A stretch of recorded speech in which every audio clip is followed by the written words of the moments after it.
que eu estudo em História para me preparar para o vestibular da Unesp? A Unesp é uma das universidades mais prestigiadas do estado de São Paulo, é uma universidade pública e é uma universidade que oferece 136 cursos de graduação espalhados aí por 24 municípios no estado de São Paulo. Ela oferece diversos tipos de ingresso, pode ser pelo Enem, pelo Provão Paulista, por Olimpíada Científica, mas a principal forma de ingresso dela é pelo vestibular próprio, que é feito por duas etapas.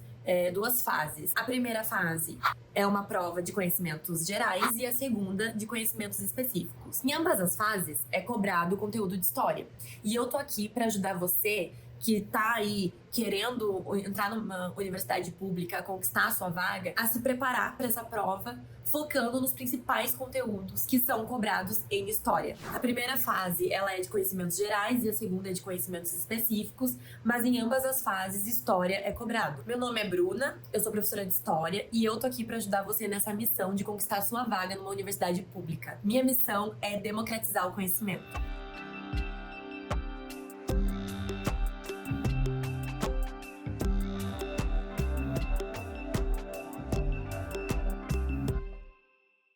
Eu analisei a prova de vestibular da Unesp nos últimos 4 anos. Hoje eu quero então compartilhar com vocês o que essas questões de história cobram. Bom, de todas as questões de história, o que mais é cobrado disparado é história do Brasil, com 38% das questões sendo história do Brasil. Seguido de história geral, que aí é 31%, história temática, e aí depois mais tarde eu vou explicar o que significa essa história temática, mas a gente tem muitas questões, por exemplo, de história das mulheres, e depois história da América, seguida por 15%. História do Brasil cobra afrodescendência, escravidão no Brasil, Brasil colonial, ciclo do ouro, vinda da família real para o Brasil, englobando ali o segundo reinado, século XIX no Brasil. Então esses são os temas específicos que mais caem dentro desse grande tema que é a história do Brasil. Já em história geral, cai muito o nosso período contemporâneo, que é o período que segue depois da Revolução Francesa até os dias atuais.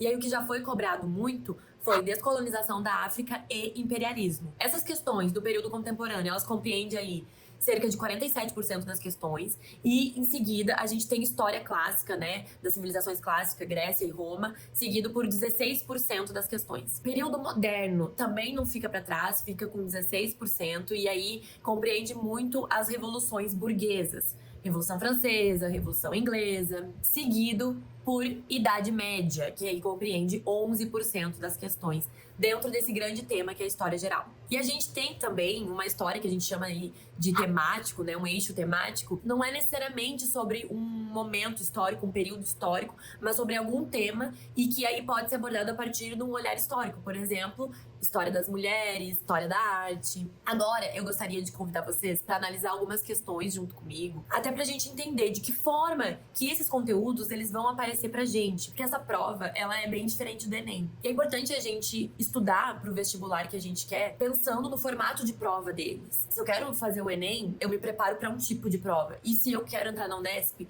é um outro tipo de prova que eu tenho que estar preparado. A Unesp, ela tem questões tanto interpretativas quanto mais conteudistas. Então ela se apresenta num formato bem híbrido. E diferente do Enem, que vem com um comando, um enunciado um pouco mais aberto, a Unesp traz já um enunciado mais objetivo, um comando pedindo para você apresentar um conceito específico ou um tempo histórico específico ou a característica de um período histórico específico. E aí você vai precisar de capacidade interpretativa, mas também vai precisar chegar fazendo essa prova com bastante conteúdo na bagagem. E como eu falei no início do vídeo, a gente tem 2 formatos de prova. A gente tem a prova da primeira fase e da segunda. Na primeira fase, a gente tem a prova de conhecimentos gerais. E aí, são só questões objetivas. Já na segunda fase, são de conhecimentos específicos. E aí, as respostas são questões dissertativas. Você precisa escrever a resposta, né? Em formato ali de 1 parágrafo, 2 parágrafos, atendendo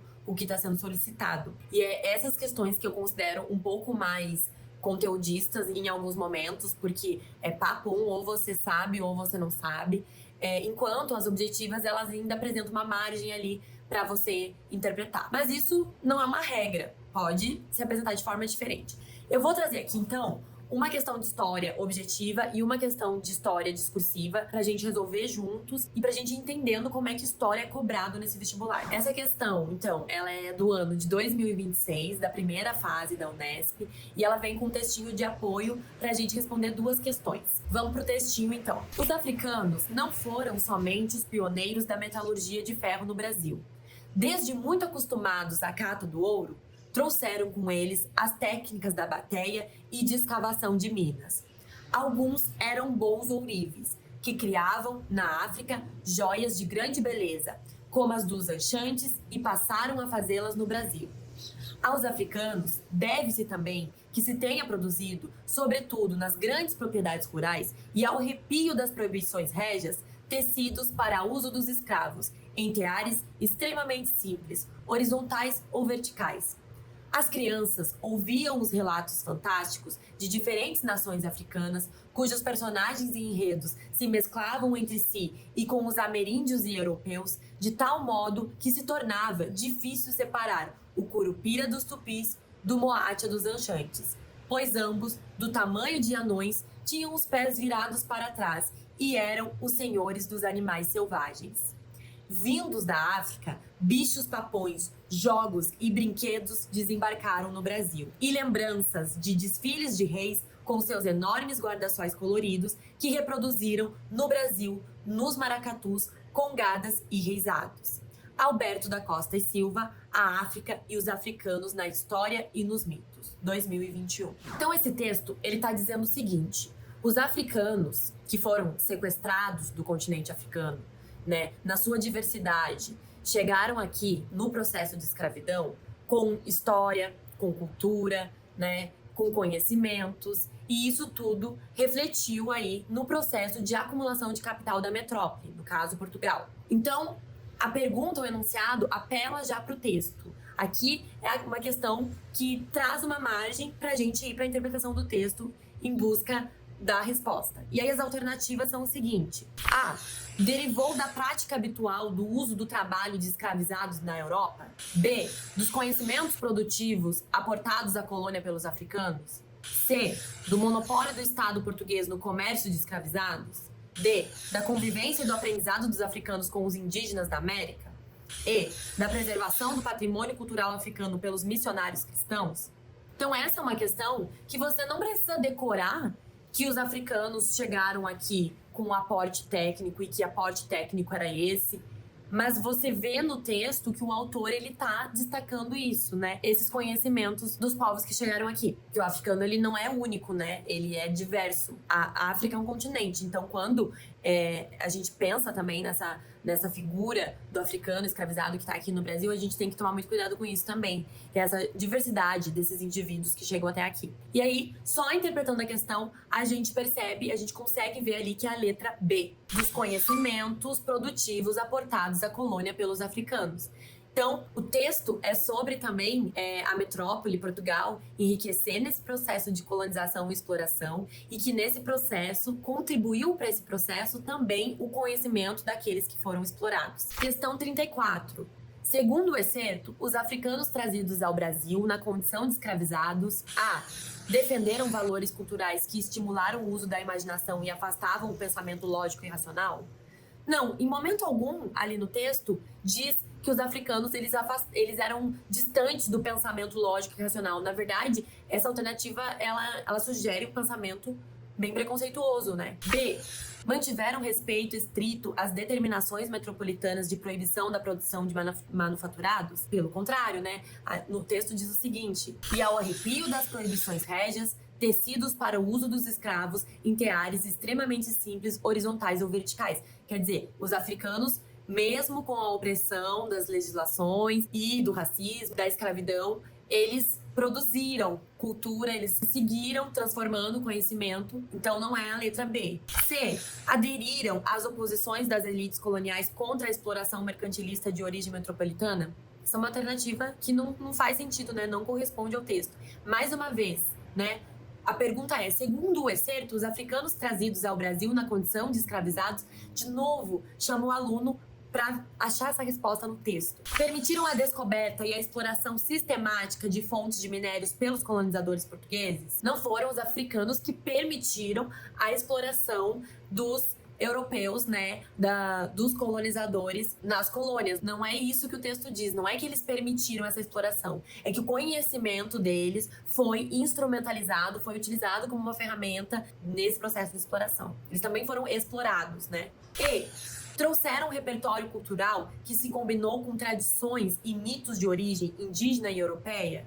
Sim, correto. Então, quando o texto ele fala, olha só, tinha algumas figuras ali, o Curupira, dos tupis, mas os africanos também tinham figuras muito parecidas. Quer dizer, tá mostrando que existia uma mistura de culturas ali, né? E que isso era muito rico. Outra questão já da segunda fase em um outro formato. Essa questão mais conteudista, né? E essa questão dissertativa. As transformações econômicas vivenciadas ao longo da permanência da corte portuguesa no Rio de Janeiro foram cruciais para as características que o Estado no Brasil assumiria após a proclamação de sua independência em 1822. Colocadas em um novo sentido e contexto, as instituições e novidades tributárias implementadas desde 1808 serviram como base para o desenvolvimento econômico nas primeiras décadas do século XIX. Eduardo Silva Ramos, A Economia e a Política Econômica na Época da Independência. Cite duas transformações econômicas ocorridas no Brasil durante a permanência da corte portuguesa no Rio de Janeiro.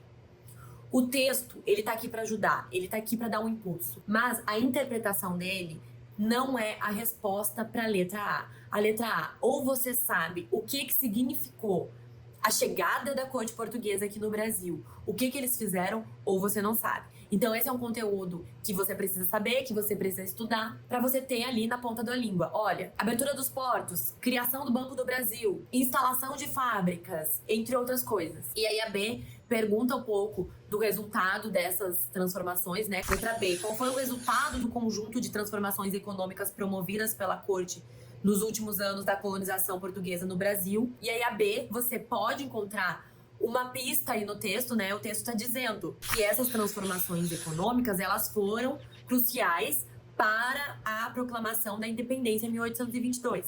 Então ela traz um pouquinho uma dica de que o resultado dessas transformações da família real no Brasil, de fato, foi a emancipação do Brasil. Então a B, você ainda pode procurar no texto, mas a letra A, ou você sabe, ou você não sabe. Pessoal, vestibular da Unesp. Treine leitura e interpretação de charge, de texto, de fotografia, de gráficos.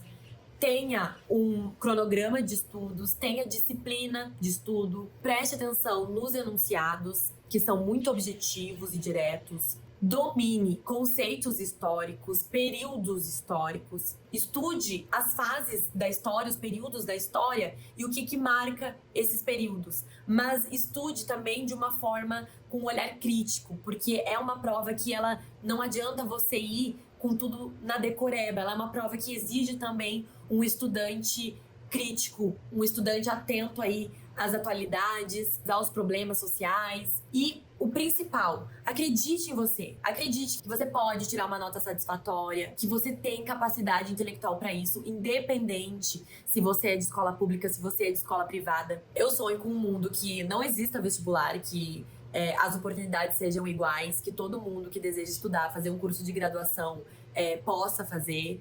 Mas enquanto esse momento não chega, eu acho que a gente precisa, principalmente quem vem de baixo, pode e deve lutar para ocupar esses espaços, independente do discurso aí que a gente tem escutado, que estudo não vale mais a pena, que faculdade não vale mais a pena. Vale sim, e eu desejo uma boa prova para você esse ano.